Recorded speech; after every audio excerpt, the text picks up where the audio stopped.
मिरजमधील शासकीय वैद्यकीय महाविद्यालयाच्या वसतिगृहात सोयीसुविधांचा अक्षरशः बोजवारा उडाला असून हे वसतिगृह म्हणजे अक्षरशः उकिरडा बनले आहे। या ठिकाणी विना दरवाजाचे शौचालय, फुटलेल्या खिडक्या, तुंबलेले ड्रेनेज, छताला पडलेल्या भेगा यामुळे इतर राहणारे विद्यार्थी कंटाळून गेलेत। समाजाला स्वच्छतेचा संदेश देणाऱ्या डॉक्टरांनाच अस्वच्छतेला सामोरे जावे लागते।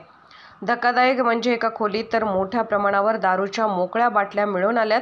ही परिस्थिती पाहता महाविद्यालयाच्या प्रमुखांचं अथवा वैद्यकीय अधिष्ठात्याचे याकडे पूर्णपणे दुर्लक्ष होत असल्याचे स्पष्टपणे जाणवत आहे। सांगली आणि मिरज शासकीय रुग्णालयासाठी कोट्यावधीचा निधी सरकारकडून दिला जात असताना या विद्यार्थी वसतिगृहाच्या दुरावस्थेसाठीही शासनाने तरतूद करायला हवी।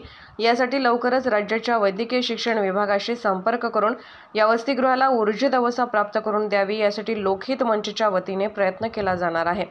दरम्यान जिल्हाधिकाऱ्यांनीही याकडे लक्ष देऊन सदर वसतिगृहाला भेट देत परिस्थितीची पाहणी करावी आणि विद्यार्थ्यांची होणारी गैरसोय दूर करावी, अशी मागणी लोकहित मंचच्या वतीने करण्यात येत आहे।